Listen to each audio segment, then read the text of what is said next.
So if you're anything like me, you've wanted to fly FPV drones for a while, but there are probably a few things standing in your way. For me, it was 1, drones are expensive, 2, they're really hard to fly, and 3, I was worried I was gonna crash the drone and break it and then have to get a new one.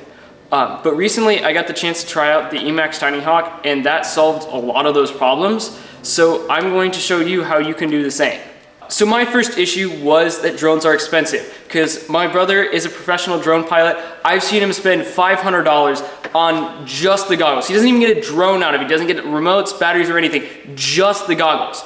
And I didn't want to spend that much money on a drone just to realize that I suck at drone flying and I don't want to do it. That's where the EMAX Tiny Hawk comes in. It is only $200 for everything you need to fly a drone. So you get the goggles, you get the remote, you get the drone itself, you get batteries, you get the chargers, and I feel like that's a bit more reasonable. It seems a bit more accessible for just finding out if you like drones or if you want to fly drones. And that's why it's super cool. The other awesome thing about it is everything comes pre-bound. It's ready to run. Because with most drones, you have to bind the goggles to the drone, and then you have to bind the drone to the remote, and you have to do all that sort of stuff. This is already done for you. You don't have to learn to do that. You just take it out of the box, you charge the battery, and you're good to start flying. So the second issue I had is FPV drones are really, really difficult to learn to fly. I watched my brother learn to fly from scratch, and it took him hours before he was able to get his drone up in the air and fly it with consistency. That's where the Tiny Hawk comes in. That's why this thing is awesome. It has 2 different flight modes that help you with that. So look at it as a difference between automatic transmission and manual transmission in a car. With automatic, you just drive the car and it does all the shifting for you. It does all the fancy, complicated stuff. With manual mode, or manual transmission, you do all the shifting. You have to focus on that as well. The Tiny Hawk is a lot like that in that it has 2 different flight modes. It has beginner mode and advanced mode. Beginner mode is really cool because it does all the fancy thinking for you. So you can focus on just learning the controls and all that. So you push the stick forward, it moves forward. You pull the stick back, it moves back. You don't have to do any of the fancy adjustments to make the drone do that.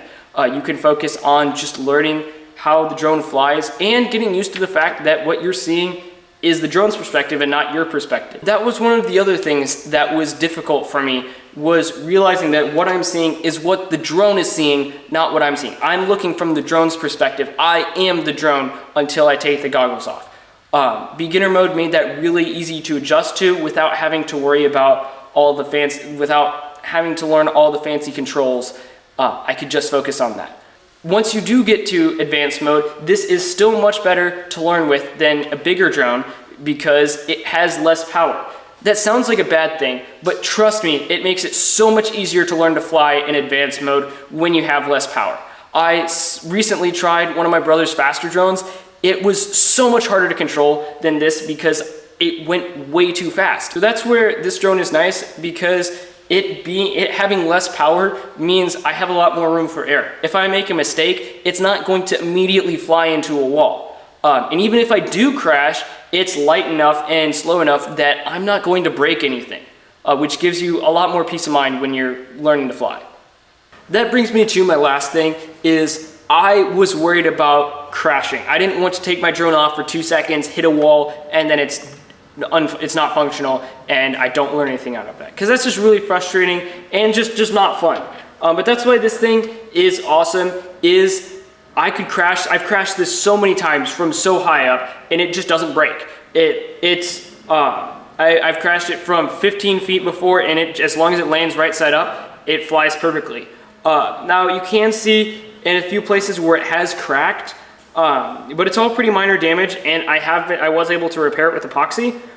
So it's nothing that will make your drone there's nothing that will ground your drone. So yeah, it's really nice because you get the peace of mind of not having to worry about crashing it, because if you hit a wall or something, you can just take it right back off again, or sometimes have to go flip it over and take it right back off. But yeah, it's really nice because you don't have to worry about crashing.